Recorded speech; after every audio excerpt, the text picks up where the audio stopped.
Welcome to our journey through the fascinating world of Egyptian mythology. Dive into a time when ancient Egyptians looked to the sky for answers, finding gods and goddesses in the stars. Mythology wasn't just stories, it explained the natural world and morality. These narratives made sense of the cosmos and their place within it. Today we'll explore the essential gods and goddesses that shaped ancient Egyptian beliefs. So buckle up, space cadets, as we embark on a cosmic adventure through the sands of time.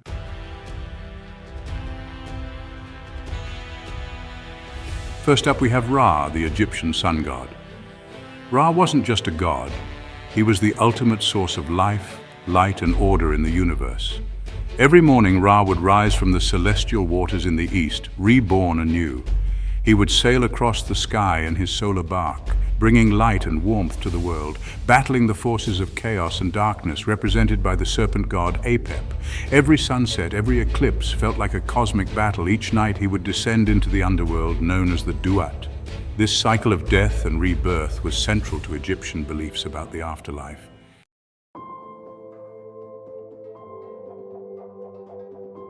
How can one god be responsible for all of that? The Egyptians were masters of multitasking, and their gods were no exception. Ra could take on many forms, each representing a different aspect of his power.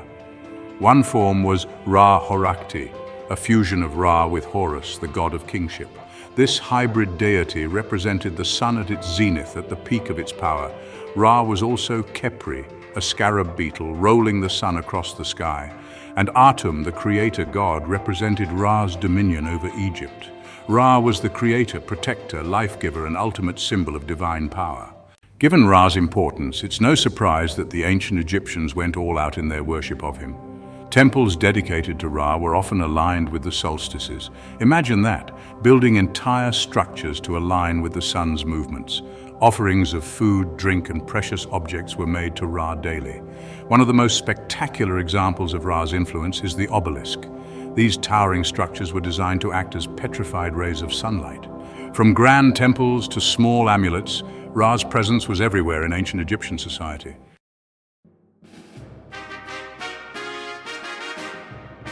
From the radiant sun god, we turn our attention to Horus, the falcon-headed god of the sky and kingship. Imagine a falcon soaring effortlessly, its keen eyes piercing the heavens. That, my friends, is the image the ancient Egyptians associated with Horus. He was often depicted as a falcon or a man with a falcon's head. The pharaohs were considered the living embodiment of Horus. Horus's connection to kingship stems from his role as a champion of order and justice.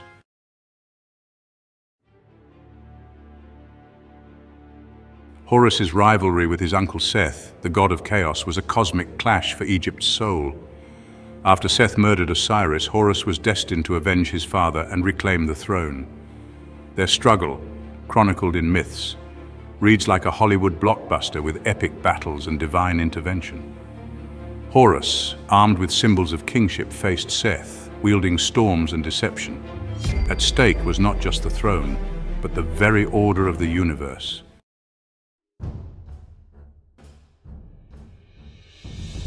Spoiler alert. Horus ultimately triumphs over Seth, reclaiming the throne and restoring order to Egypt. This victory wasn't just a win for Horus, it was a testament to the enduring power of justice, a beacon of hope for the ancient Egyptians, reassuring them that even in the face of adversity, right would ultimately prevail. He became a symbol of protection, his image adorning everything from amulets worn for good luck to the prows of ships sailing the Nile. Even today, the Eye of Horus, a potent symbol representing protection, royal power, and good health, continues to captivate and intrigue. This symbol, often depicted as a stylized eye with markings resembling a falcon's, is a testament to Horus's enduring legacy. It's a reminder that even in the face of adversity, even when confronted by darkness, the spirit of resilience, the pursuit of justice, and the power of good can ultimately triumph.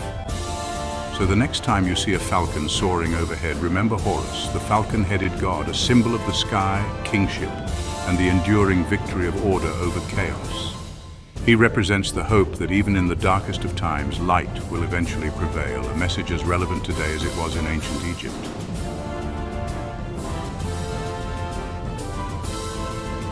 Spoiler alert. Horus ultimately triumphs over Seth, reclaiming the throne and restoring order to Egypt. This victory wasn't just a win for Horus, it was a testament to the enduring power of justice. Even today, the Eye of Horus, a potent symbol representing protection, royal power, and good health, continues to captivate and intrigue. It's a reminder that even in the face of adversity, the spirit of resilience, the pursuit of justice, and the power of good can ultimately triumph.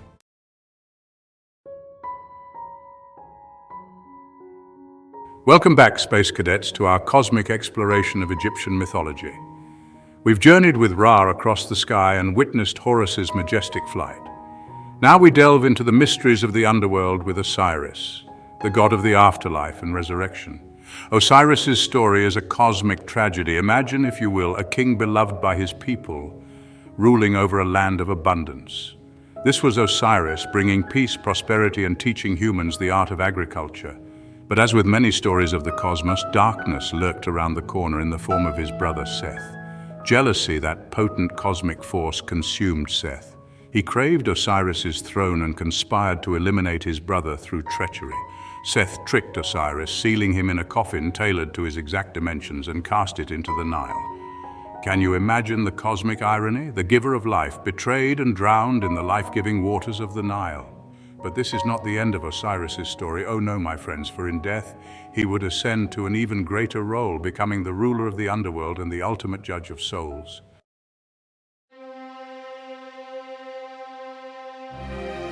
Imagine the grief of Isis upon discovering her husband's cruel fate. Her tears, a celestial river of sorrow, couldn't bring him back. But Isis, a goddess of immense power, refused to accept defeat.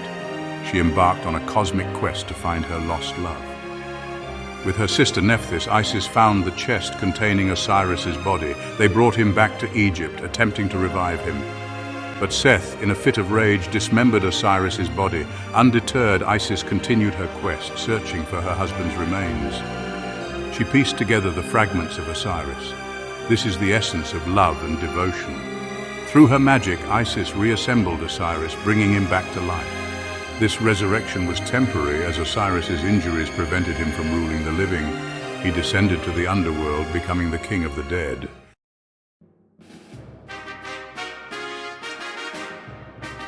Now picture the grand hall of judgment within the underworld. Here, Osiris presides over the weighing of the heart ceremony.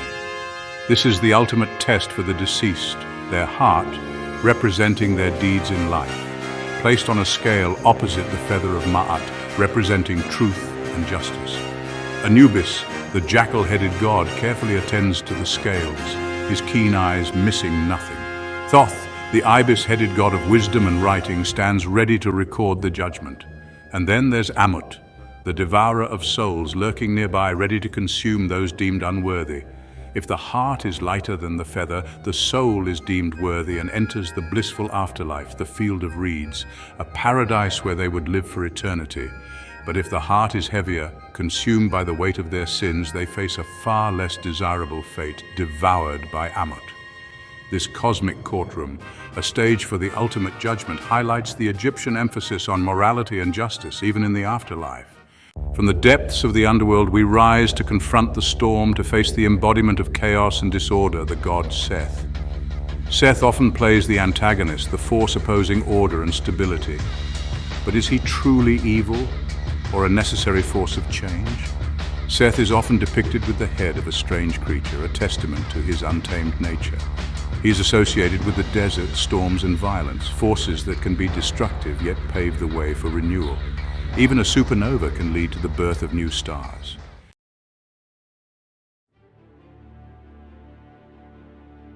Now, we've already touched upon Seth's role in Osiris's demise, a tale fueled by jealousy and a thirst for power. This act, a cosmic betrayal of epic proportions, set in motion a chain of events that would forever shape the Egyptian pantheon. Horus, the son of Osiris and Isis, emerged as the challenger, the champion of order against Seth's chaos. Their conflict, a cosmic battle for supremacy, raged for 80 years, a testament to the enduring power struggle between these fundamental forces. Imagine, if you will, these cosmic titans clashing across the heavens. Horus, the falcon god, soaring high above, representing order and justice, while Seth, the god of the desert, commands the fury of storms, representing chaos and change. This wasn't just a battle for power, it was a battle for the very soul of Egypt. Would order prevail, or would chaos reign supreme? This, my friends, is the question that hung heavy in the cosmic balance.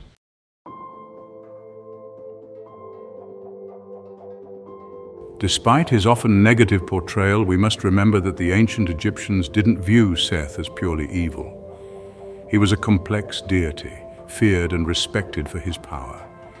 He was a protector of Ra during his journey through the underworld, battling the serpent god Apep each night to ensure the sun's return. In this role, he represents the necessary force needed to combat chaos, even as he embodies it. It's a cosmic paradox, isn't it?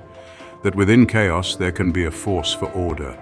Seth's association with the desert also highlights his role as a protector of the boundaries, the liminal spaces between the known and the unknown.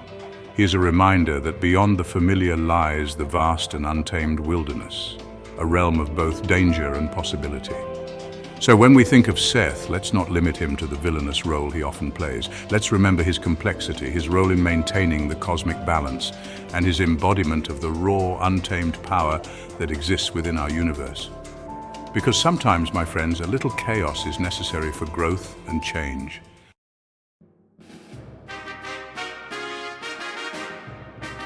From the vast, star-dusted expanse of the cosmos, we turn our gaze now to the shadowed underworld of ancient Egypt. Here we meet Anubis, the jackal-headed deity who guides souls into the afterlife. But Anubis is not some fearsome gatekeeper, no. He is a meticulous overseer, ensuring the safe passage of souls into the great unknown. Imagine, if you will, the ancient Egyptians' profound respect for the cycle of life and death. Death wasn't an end, but a transition, a journey to another realm. Anubis, with his keen senses and unwavering loyalty, was the perfect guide for this momentous voyage. His jackal head, far from being monstrous, symbolized his connection to the desert, a place of both death and rebirth. Just as the jackal scavenges for sustenance, Anubis searched for lost souls, guiding them towards their final judgment. This, my friends, is cosmic poetry in motion, a celestial dance between life, death, and the eternal cosmos.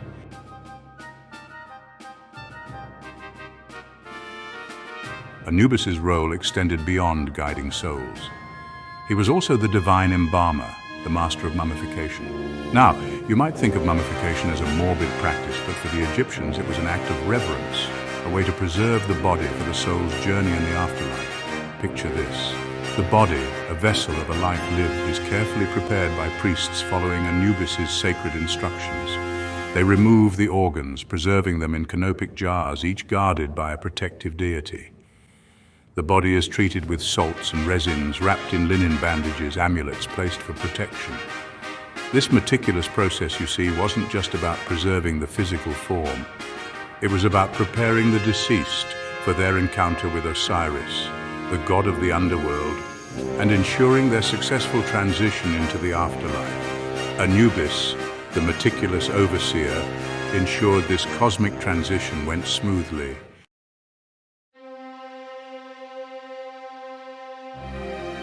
Perhaps the most iconic image associated with Anubis is the weighing of the heart ceremony.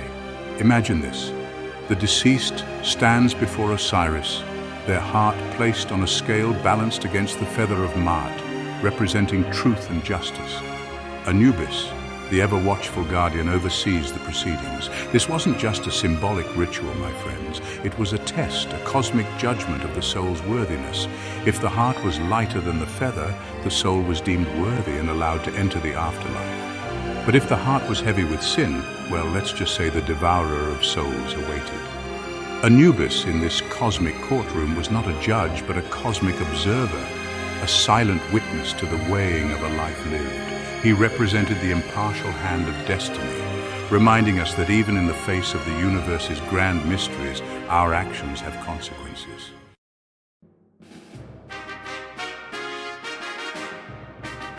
From the shadowed underworld, we emerge into the sun-drenched world where Bastet, the feline goddess, reigns supreme. Picture her, sleek, graceful, with the piercing gaze of a predator and the gentle touch of a protector. Bastet, my friends, embodies the duality of nature itself. Fierce yet nurturing, a force to be reckoned with yet a source of comfort. Bastet's connection to the domestic cat is undeniable. Just like our feline companions, she was associated with the home, hearth, and family. She was the protector of women and children, a guardian against evil spirits and misfortune. Imagine her a celestial house cat, keeping watch over her domain, ensuring peace and prosperity within the walls of the home. But don't let her domestic side fool you. Bastet, like the lioness defending her cubs, possessed a fierce, untamed aspect. She was a warrior goddess, wielding her power to protect her followers and vanquish enemies. This duality, this ability to be both fierce and nurturing, is what makes Bastet such a captivating deity.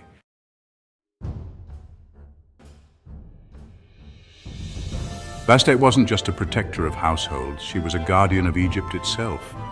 As the daughter of Ra, the sun god, she inherited his power and ferocity, often depicted with a solar disk adorning her head, a symbol of her divine lineage. Imagine her, bathed in the golden light of her father, a force of nature unleashed against the enemies of Egypt.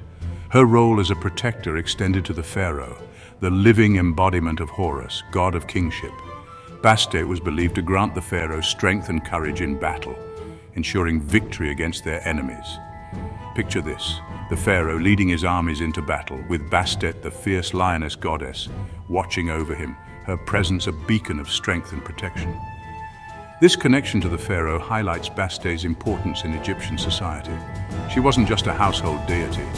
She was a powerful force, a protector of the kingdom, a goddess whose influence permeated every aspect of Egyptian life.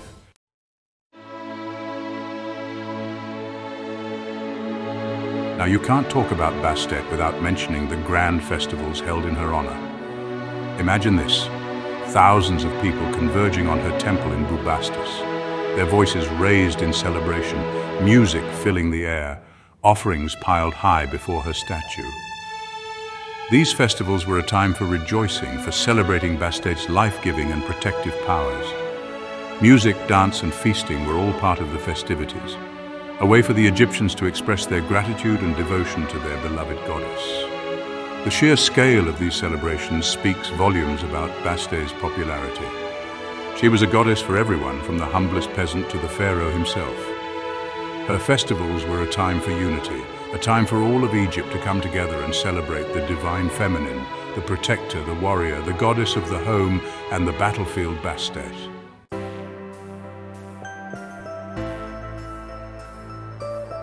And so we conclude our journey through the celestial tapestry of Egyptian mythology. We've explored the stories of gods and goddesses, delved into the mysteries of the afterlife, and witnessed the interplay of cosmic forces that shaped the ancient Egyptian worldview. But remember, my friends, this is just the beginning. The universe of mythology is vast and ever-expanding, filled with stories waiting to be discovered. From the myths of ancient Greece to the legends of the Norse gods, each culture offers its unique perspective on the cosmos, on humanity's place within it, and on the eternal mysteries that bind us all. Thank you for joining us on this mythological adventure. Don't forget to like, subscribe, and hit the bell icon for more fascinating stories from ancient cultures. See you next time.